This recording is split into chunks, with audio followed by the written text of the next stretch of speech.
Yo les gens, c'est Andov, ton pote en Big Tech, et aujourd'hui on va voir mes CV. Yeah. Aujourd'hui je vais faire une vidéo qui va répondre à pas mal de questions qui me sont posées sur YouTube ou en DM Instagram, notamment des questions sur mon background. Et j'ai pensé que l'évolution de mes CV jusqu'au CV qui m'a permis de rentrer chez Microsoft en tant que software engineer pouvait répondre à pas mal de ces questions. Sachant que ce dernier CV m'a aussi permis de réussir l'étape CV chez Apple, Meta, Amazon et d'autres entreprises pour des postes de SWE. Bref, on va partir sur le premier CV. Déjà, comme tout le monde, je pense que vous avez direct regardé mon école. Peut-être que je vais en décevoir pas mal parce que sur mon CV, il n'y a ni MIT, ni Stanford, ni Harvard. Mais en suivant les conseils que j'essaie de vous donner dans mes vidéos, j'ai quand même réussi à décrocher un job de SWE dans une Big Tech. Donc c'est complètement possible, même si vous n'avez pas fait une Ivy League ou même la meilleure école d'ingénieur de France. C'est complètement possible de rentrer dans une Big Tech. Bref, j'ai fait l'Université de Technologie Belfort-Montbéliard, aka l'UTBM. Malgré son nom un peu trompeur, c'est une école d'ingénieurs. Elle est de niveau moyen plus, on va dire. Elle alterne entre groupe A et groupe B sur l'étudiant. Je pourrais faire une autre vidéo pour en parler plus en détail, mais il est pas trop dur d'y rentrer. Il est peut-être un peu plus dur d'y rester parce qu'il n'y a pas de rattrapage lors des examens. Ce CV, il pique un peu les yeux avec ces deux colonnes. Je me souviens, j'avais pris un template gratuit sur internet, ce que je conseille vraiment pas. En revoyant ça avec le contenu, je cringe un peu. Pour vous resituer le contexte, quand j'ai écrit ce CV, j'étais en première année d'école d'ingénieur, je recherchais mon premier stage et j'avais pour objectif de faire un stage en Californie, plus précisément à Los Angeles. C'est pour ça qu'on voit la petite mention du visa en haut du CV, mais bon, la vérité c'est qu'à ce moment-là, je savais rien faire. En gros, là dans la description, j'ai mis le nom de l'école en anglais, le lien du site anglais et quelques cours relevant, histoire de meubler un peu mon CV d'étudiant sans expérience. Ensuite, avant mon école d'ingé, j'ai fait les classes préparatoires aux grandes écoles, filière PT. J'ai fait 5 demi. Désolé d'être une déception, maman. J'ai listé les matières principales de la prépa et quelques concepts infos ici. Et avant la prépa, j'ai mis mon lycée, le lycée de l'Empéry à Salon-de-Provence, et mon expérience dans l'armée de l'air. En parallèle de mon année de terminale, j'étais réserviste à la base 701 de Salon-de-Provence. J'avais le rang d'aviateur, mais bon, c'est pas très intéressant tout ça. Ensuite, on part sur les projets. Les projets, c'est un bon moyen de remplir son CV lorsqu'on a zéro expérience en tech. Je savais pas à ce moment-là, mais le meilleur retour sur investissement en termes de temps, impact sur un CV, ce sont les hackathons. Mais bon, comme je vivais dans une ville loin de Paris, j'étais moins exposé à ce type d'event. Hope Jumper, c'était un petit jeu que j'avais créé grâce à un tutoriel Unity sur Open Classroom. C'était un personnage en vue FPS qui sautait sur des plateformes, c'est tout. Soup Expert C++, c'était un projet de cours. En gros, selon les ingrédients que vous aviez dans votre frigo, ça vous proposait de faire des soupes. Genre, si tu avais des potirons et des courgettes, ça te proposait de faire des soupes d'automne, par exemple. J'ai l'impression que ça sonne hyper bien, alors que c'était en vrai juste un système expert et des strings qui s'affichaient dans la console. Supervised Work on MEMS, c'était mon TPE de prépa sur les capteurs MEMS. On peut voir que j'avais vraiment aucune expérience à ce moment-là pour en venir à mettre mon TPE. Professional Experience, comme on peut le voir, j'avais zéro expérience en SWE. J'ai donné quelques cours de maths et de physique à des collégiens et des lycéens pendant mon temps libre, histoire de me faire un peu d'argent. Video editor and cameraman. Je faisais partie du club vidéo de mon école et on devait filmer et monter l'événement du TEDx à Belfort. À la fin, nos vidéos ont été upload sur la chaîne officielle de TEDx Belfort, donc c'était plutôt cool comme expérience. Et enfin, Postman, c'était mon taf dans l'armée. En gros, je délivrais le courrier et j'aidais en cuisine à faire la plonge ou nettoyer la cantine tous les jours. Technical skills, il y avait pas mal de choses, mais en vrai, j'étais débutant dans tous les langages. À ce moment-là, je savais à peine coder. Si je savais print Hello World dans un langage, alors je le mettais dans mes technical skills. Languages, ouch, les barres, ça fait un peu mal. C'est vraiment un truc à éviter. Pour English, à ce moment-là, j'étais pas exceptionnel non plus. 83 sur 100 au Bulat, c'est niveau C1 en anglais. Le reste du CV, c'est irrelevant. Ce CV était vraiment pas ouf, mais bon, il faut bien commencer quelque part. En vrai, il a fait le taf, il m'a permis d'avoir mon premier stage dans une startup à LA, donc c'était plutôt cool. Pour pas que la vidéo dure 2000 ans, je vais vous montrer tous les CV que j'ai fait sans les décrire jusqu'à mon dernier CV. Vous pouvez appuyer sur pause si vous êtes curieux. Donc ça, c'est le CV qui m'a permis de rentrer chez VR Playhouse. Ensuite, quand je suis revenu des US, j'ai fait un CV qui m'a permis d'avoir un job d'été de 2 mois en tant qu'ingénieur chez DigiNext. Je crois que c'est mon seul CV français. Celui-là, c'est le CV qui m'a permis d'avoir mon stage de fin d'études chez IBM.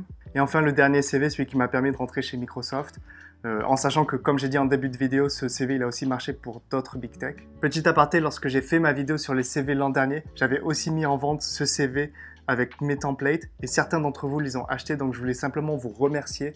Ça permet de soutenir la chaîne, et je suis content que ça ait pu vous aider. Si certains veulent aussi ce CV en PDF et le template, je vous mets le lien dans la description. Donc mon CV Big Tech. Déjà on remarque que le style est plus adapté au style US.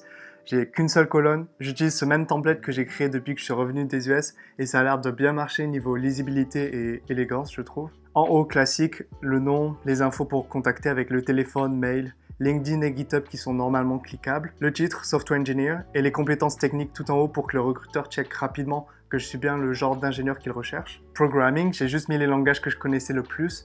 En général, les big tech accordent peu d'importance aux langages que tu connais. Elles savent que tu sauras t'adapter et surtout elles te donneront accès aux formations si besoin. Langue classique, English and French. Web Technologies, c'est spécifique à mon profil car j'ai une plus grande expérience dans le web. Pour les langages et les technos, je change l'ordre selon la big tech pour laquelle je postule. Par exemple, si je postule chez Google, je vais mettre Angular en premier.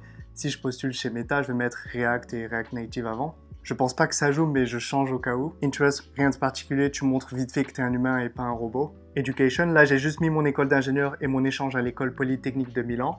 D'ailleurs, ça peut être un bon conseil pour vous. Si votre école n'est pas très connue, c'est pas mal de regarder si elle a des partenariats avec des écoles un peu plus reconnues à l'international. Politecnico di Milano, c'est la meilleure université d'Italie. Et dans le monde, je crois que c'était genre classé dans les top 20 en engineering and tech lorsque je l'ai faite. Franchement, même si les cours étaient hyper chauds là-bas, c'était une bonne expérience car ça m'a un peu guéri de l'imposter syndrome. Vu que j'arrivais à suivre les cours et passer les examens à la même vitesse que les autres étudiants de cette prestigieuse école, je me suis dit que ça va, j'avais peut-être le niveau. Et en plus de ça, sur LinkedIn, ça m'a ouvert à plus de réseaux. Et comme l'école est plus prestigieuse, elle a plus de diplômés dans les big tech et aussi pas mal de professeurs de renommée. Je me souviens, j'avais un professeur assez vieux qui était un ex-professeur de Stanford, qui était revenu en Italie comme il était italien. Et genre, il nous parlait de la Silicon Valley, de quand il assistait aux présentations de Sergey et Larry lorsqu'ils étaient doctorants et que Google était encore qu'une start-up. Donc mon conseil, c'est si vous pouvez, préférez faire un échange dur dans une école prestigieuse plutôt que de faire un échange Erasmus en Europe de l'Est pour faire la fête. Rien de mal à ça si vous préférez vous amuser, mais je vous dis juste qu'il pourrait vous aider à améliorer vos chances dans votre carrière.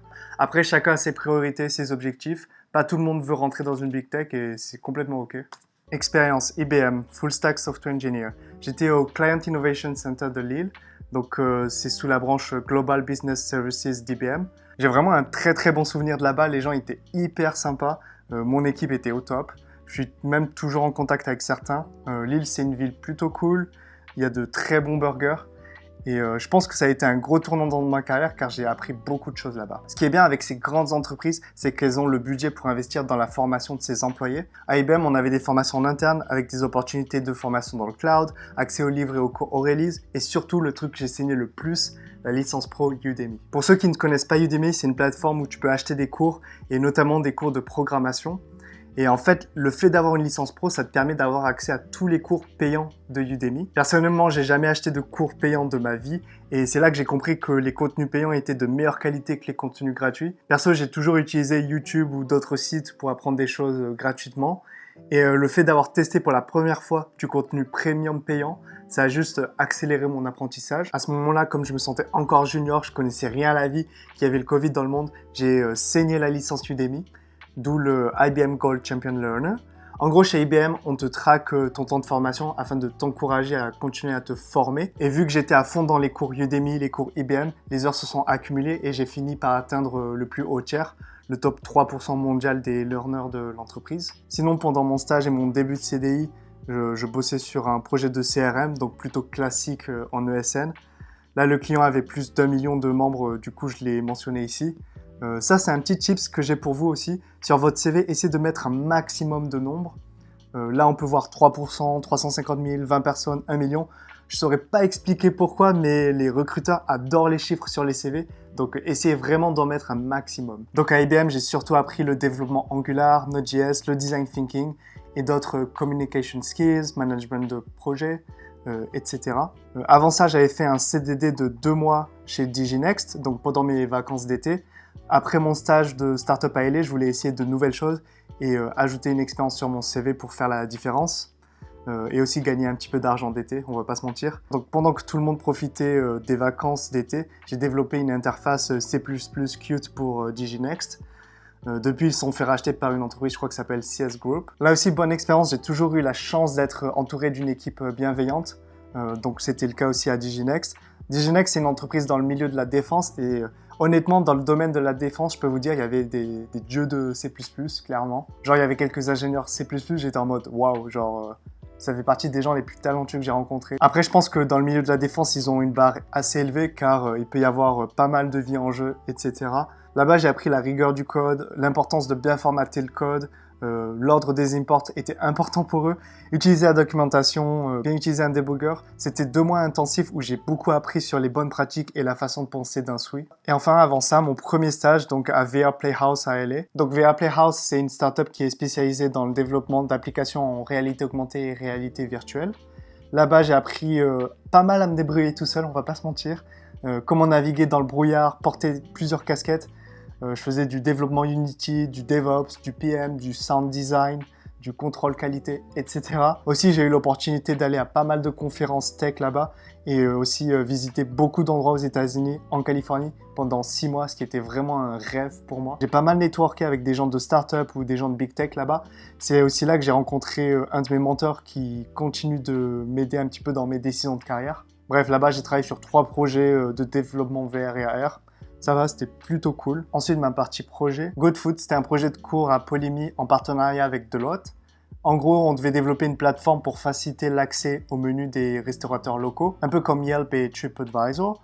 On devait faire une application web pour que les restaurateurs puissent publier leurs menus et une application mobile cross-platform pour que les clients puissent publier des reviews. Là, la particularité du cours, c'est qu'on devait travailler avec des étudiants d'autres pays, notamment de Croatie et de Suède. Je pense que c'est l'un des cours qui m'a pris le plus d'heures dans ma vie d'étudiant, mais c'était vraiment bien car ça nous mettait en situation réelle. On peut même dire que c'était un vrai taf pour Deloitte. C'était la première fois que je pratiquais Scrum en IRL. Led and developed the main page of the website that allows restaurant owners to publish menus. Petit conseil, si vous mettez des projets de groupe ou des associations sur votre CV, n'hésitez pas à mettre tech lead, lead développeur, chef de projet, en mode vous avez eu des responsabilités. Si vous êtes 5 sur le projet, tout le monde est tech lead, franchement. Aucune entreprise ira vérifier, donc n'hésitez pas à mettre que vous étiez front-end lead ou back-end lead. Ensuite, j'avais aussi fait une application pour gérer sa bibliothèque de films et de séries. À la base, c'était un tuto React Native que j'avais suivi sur Open Classroom, mais j'avais redesigné l'app et j'avais ajouté quelques features. Franchement, j'étais trop fier de mon app car le design était slick. L'appli était plutôt cool, mais le problème avec React Native, c'est que quand il y a des updates de React Native ou d'Android, il y a pas mal de dépendances qui se cassent, donc l'appli elle marche plus. Et enfin, un dernier projet, donc c'était une application SARL Java que j'avais fait avec un pote pour un cours sur la programmation orientée agent, donc qui est différent de la programmation orientée objet. On devait utiliser un langage de programmation qui avait été créé par notre prof, le SARL. C'était une simulation de comment les gens sortiraient d'un centre commercial en cas d'alerte. Le prof avait plutôt bien aimé notre projet. Bref, même si on peut toujours s'améliorer, globalement, je pense que ce CV est plutôt bien. L'important, c'est qu'il fonctionne et qu'il a fonctionné et que les algos arrivent à catch les keywords. Aujourd'hui, si je devais refaire mon CV, je utiliserais le même template. Ce serait en fait le même CV, mais juste avec l'expérience chez Microsoft au-dessus d'IBM. Je vais pas vous mentir, je suis plutôt fier de ce CV, car ça m'a pris beaucoup de temps et beaucoup de travail pour en arriver jusque-là. Et il m'a permis d'obtenir des entretiens Big Tech sans avoir de referrals, cooptation, vraiment genre juste en postulant sur les sites carrière des entreprises. Voilà, j'espère que cette vidéo t'a aidé. Tu peux regarder ma première vidéo où je décris comment faire un CV Big Tech si ça t'intéresse. N'hésite pas aussi à me suivre sur Medium. En général, si je poste des articles, ils sont plus détaillés que les vidéos YouTube. Si tu souhaites voir plus de vidéos Big Tech, n'hésite pas à t'abonner et laisser un like. D'ici là, peace.